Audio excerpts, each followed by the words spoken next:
Kabanata 1796 Ang kamaong nagpayanag sa lahat. Umuungol. Sa isang iglap, gumalaw si Zephyr. Ang kanyang katawan ay tila isang nagngangalit na dragon habang marahas niyang ikinumpas ang kanyang kamao. Boom! Sa kalawakan, biglang sumabog ang isang napakalaki at mapang-ipong fist focus. Isang marilag na anino ng kamao ang humiwa sa hangin. Saan man ito dumaan, tila mismong kawalan ay napupunit at gumuho. Ang kapangyarihang taglay nito ay higit pa sa inaasahan ng sinuman. Boom!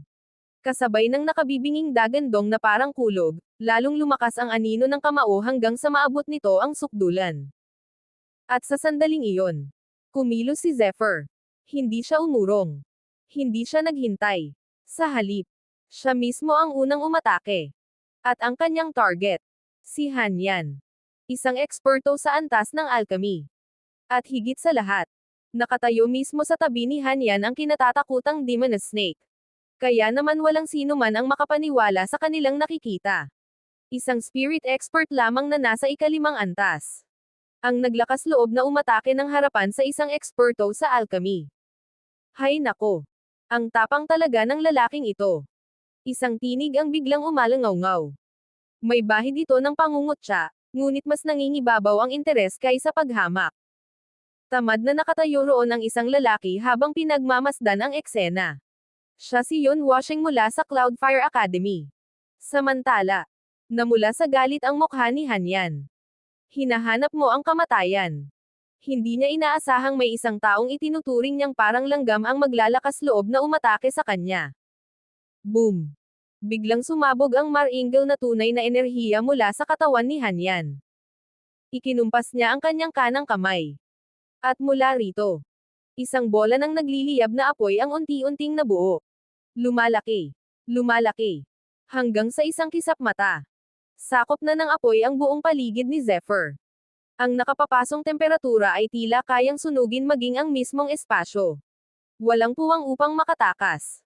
Malinaw ang intensyon ni Hanyan. Lilipulin niya si Zephyr sa isang suntok lamang. Ngunit, hindi umatras si Zephyr. Bang! Sumalpok ang anino ng kanyang kamao sa dagat ng apoy. Sa unang tingin, para lamang itong isang daong itinapon sa gitna ng napakalawak na dagat. Napakalaki ng agwat ng kanilang lakas. Kaya para sa karamihan, wala nang duda sa magiging resulta. Hindi maaaring manalo si Zephyr. Hindi ko alam kung anong iniisip mo. Mapanuyang ngumisi ang Demon Snake. Talagang naghahanap ka ng kamatayan. Ngunit, hindi pa niya natatapos ang kanyang salita. Biglang nagbago ang lahat. Boom! Napatigil si Hanyan. Ang kanyang katawan. Hindi na makagalaw. Dahil sa harapan niya, dumating ang anino ng kamao ni Zephyr. Sa sumunod na sandali, para itong napakalaking halijing bumagsak mula sa kalangitan. Boom! Ang nakapangangilabot na lakas nito ay agad na nagpawala sa ilang mababanggas na apoy. Rumble! Umalangaw-ngaw ang isang nakakabinging dagandong. At pagkatapos, unti-unting naglaho ang lahat ng apoy. Naging kawalan. Ngunit hindi pa doon nagtapos ang lahat. Hindi lang iyon. Paf! Dumura si Hanyan ng ilang subo ng dugo. Ang kanyang katawan ay walang kontrol na napalipad dahil sa natitirang lakas ng kamao. At nang makita ng lahat ang kanyang kanang kamay, nanlaki ang kanilang mga mata. Umaagos ang dugo. At sa ilalim ng sugat, maliwanag na makikita ang kanyang mga buto. Tahimik. Walang nagsalita. Walang gumalaw. Para bang biglang tumigil ang buong mundo. Lahat ng mandirigma ay nakatitig lamang kay Zephyr. Hindi sila makapaniwala. Ang eksenang kanilang nasaksihan. Hindi dapat posible. Alam nilang umabot na sa antas ng alchemy ang pagsasanay ni Hanyan. Bagamat kakapasok pa lamang niya sa antas na iyon, isa pa rin siyang tunay na eksperto. Samantala, si Zephyr. Isang ikalimang antas lamang ng spirit. Napakalaki ng agwat sa pagitan nila. Kaya paano? Paano nagawa ni Zephyr na sugatan si Hanyan? At higit sa lahat, gaano ba talaga kalakas ang kamaong iyon? Hindi na lamang simpleng pagtatagpo ang laban na ito. Dahil sa unang pagkakataon, may isang taong nagsimulang magtanong. Si Zephyr ba ay talagang isang ordinaryong spirit expert lamang? Oh! May tinatago siyang tunay na lakas na hindi pa niya ipinapakita sa lahat. At kung iyon ang totoo, ano kaya ang mangyayari kapag tuluyan na niyang inilabas ang buong kapangyarihan niya? Dahil ang nangyari kay Hanyan, maaaring simula pa lamang. Kabanata 1797 20 guhit ng kapangyarihan ng tunay na dragon. 20 guhit ng nakakatakot na kapangyarihan ng tunay na dragon. Sa sandaling iyon, tuluyan nang inilabas ni Zephyr ang kanyang kapangyarihan. Ang suntok na kanina lamang ay hindi basta nagtataglay ng elektrikal na enerhiya.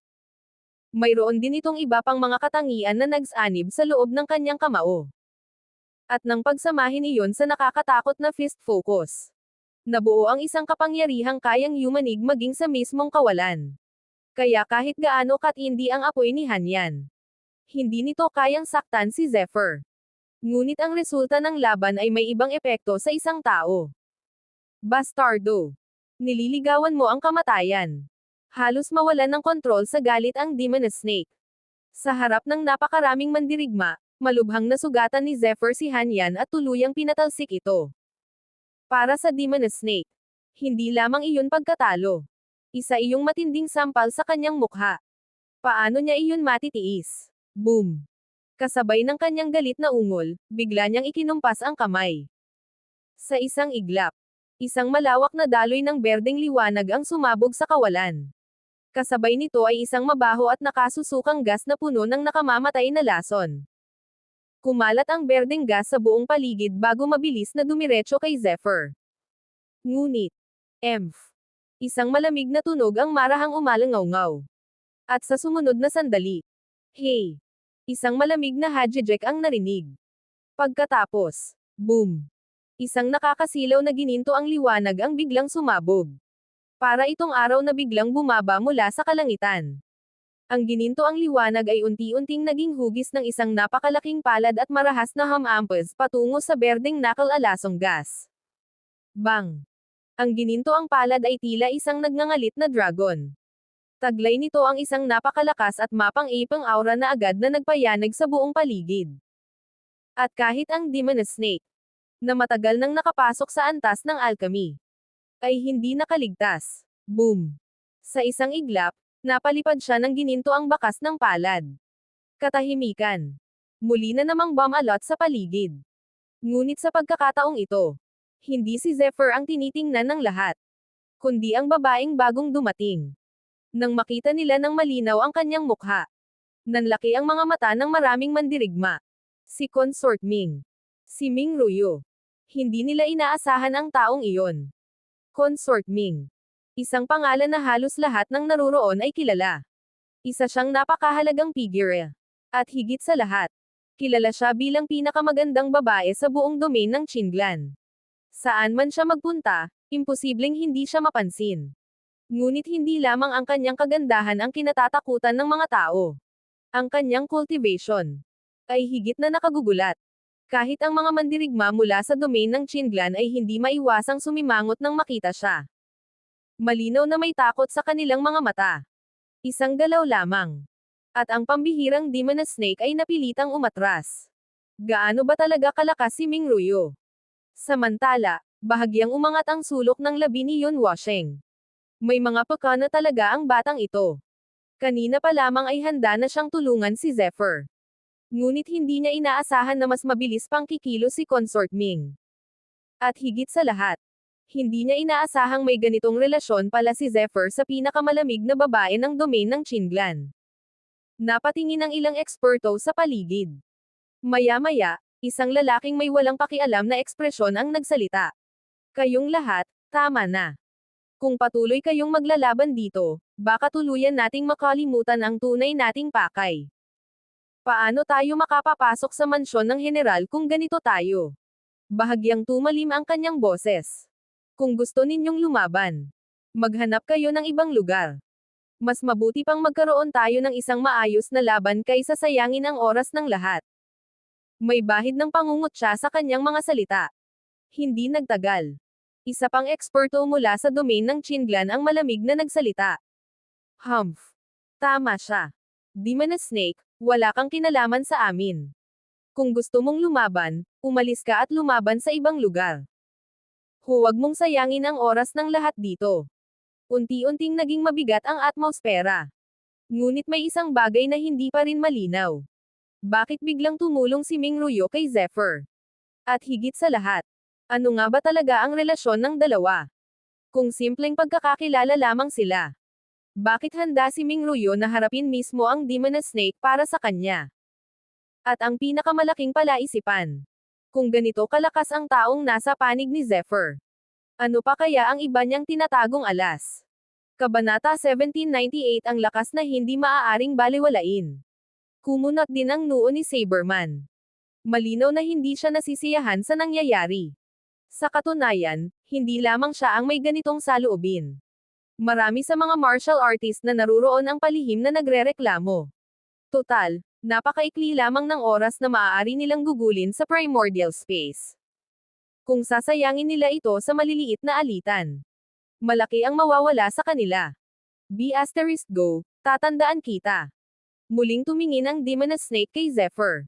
Malinaw ang galit sa kanyang mga mata. Ngunit kahit gaano siya kagalit, hindi siya nang ahas na muling harapin si Ming Ruyo.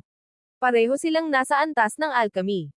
Bagamat mas bata si Ming Ruyo at tila mas mababa ang kanyang cultivation realm. Alam ng Demon Snake na hindi dapat basta pukawin ang babaeng ito. Masyado siyang mapanganib. Kaya't sa huli, pinili niyang magtiis. Kaligtaan na natin ito. Isang malamig na tinig ang umalangaw-ngaw. Napatunayan na ng batang ito ang kanyang lakas. May kakayahan siyang manatili rito at tumulong sa pagbabasag ng porma sayon. Para naman sa iba, umalis na kayo rito. Walang sino man ang kumontra. Pagkatapos ng ipinakitang lakas ni Zephyr, kinilala na siya ng maraming eksperto. Mayroon na siyang sapat na karapatang manatili. Ngunit ang ibang mga mandirigma, wala silang ganoong pribilehiyo. Mula man sila sa domain ng Muan o sa domain ng Qinglan, ang mga hindi nakatutugon sa mga kinakailangan ay walang awang pinaalis. At ang mga tumangging sumunod, direktang pinapatay. Napakalupit. Napakabangis. Marami sa mahihinang martial artist ang nakaramdam ng galit at kawalang katarungan. Ngunit ano ang magagawa nila? Wala silang lakas na tulad ni Zephyr para lumaban. Kaya't kahit labag sa kanilang kalooban, isa-isa silang umalis. Samantala, nagsimula ng ayusin ng mga makapangyarihang eksperto ang kanilang mga pwesto.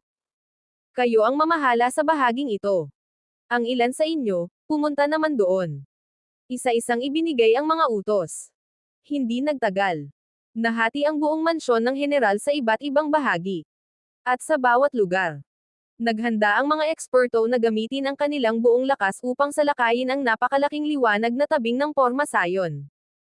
Ang layunin nila, basagin ang porma sayon.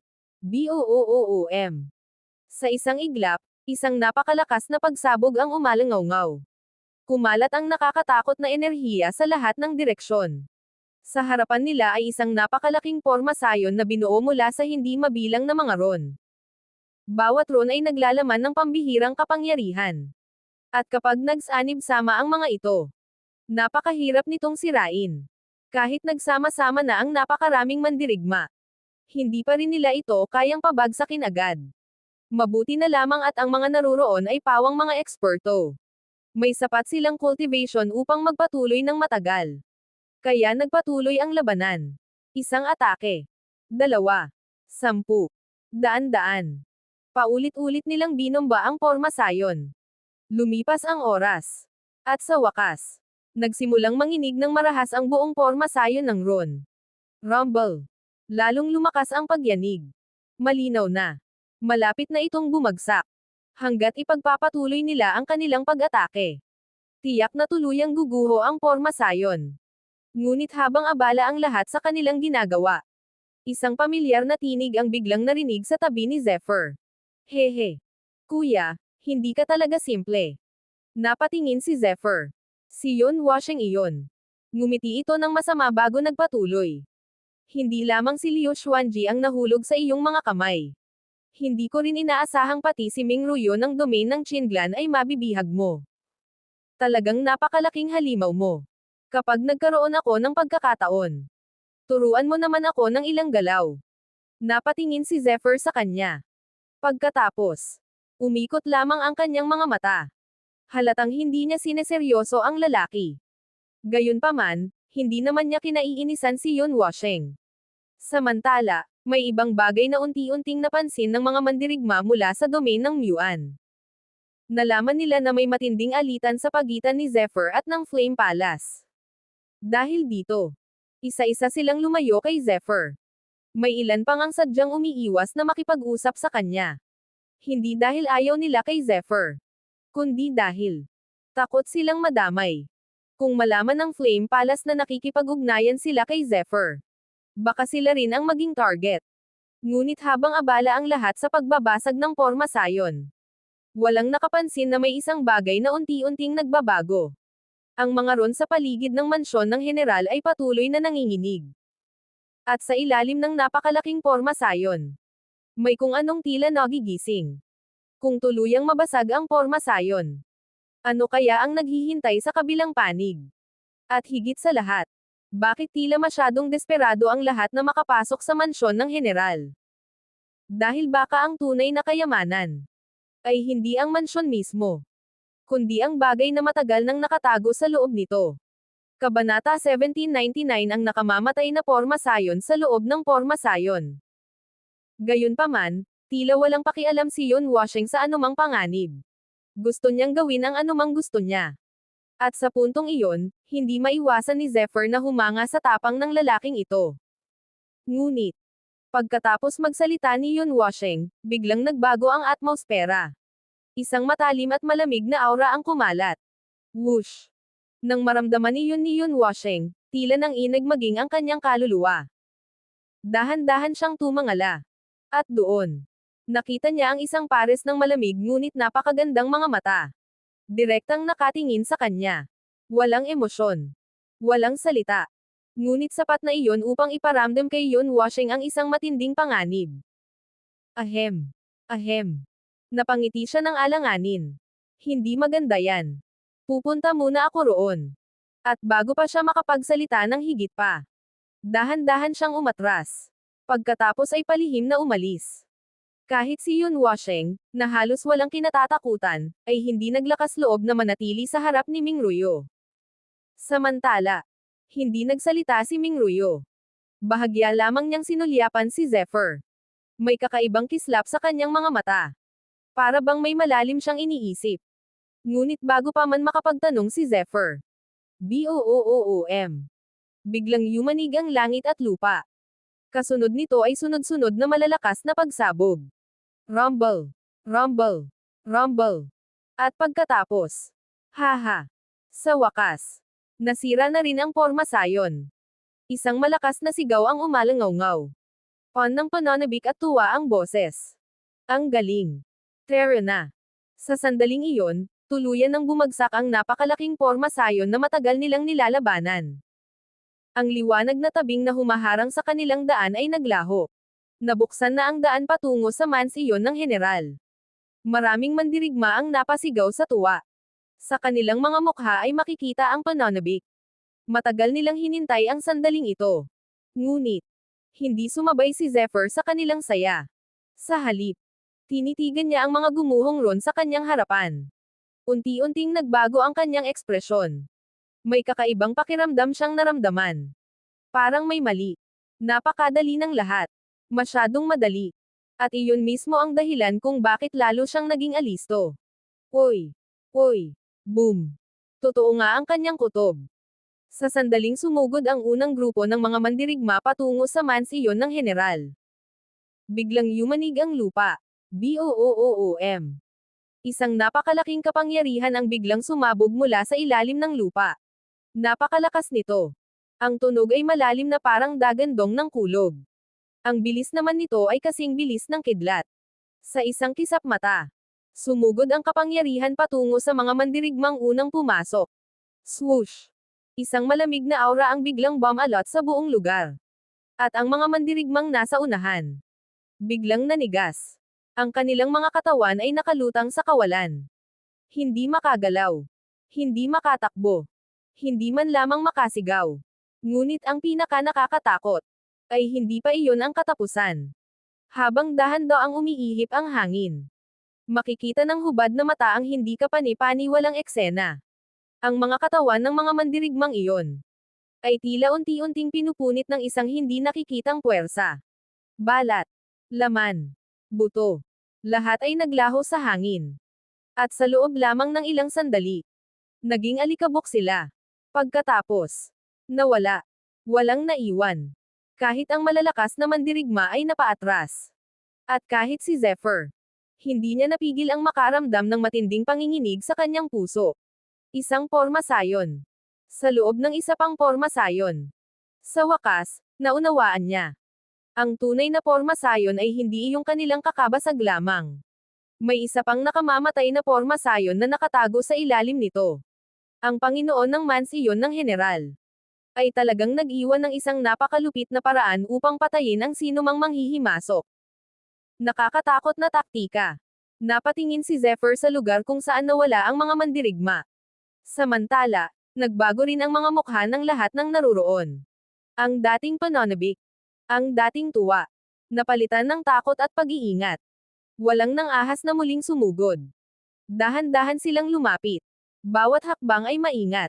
Bawat kilos ay sinusukat. Mabuti na lamang at tila isang beses lamang naglabas ng nakamamatay na puwersa ang porma sayon. Hindi na nito muling sinalakay ang mga mandirigmang nasa likuran. Ngunit sapat na ang nakita nila upang maintindihan ang isang bagay. Hindi pa tapos ang pagsubok.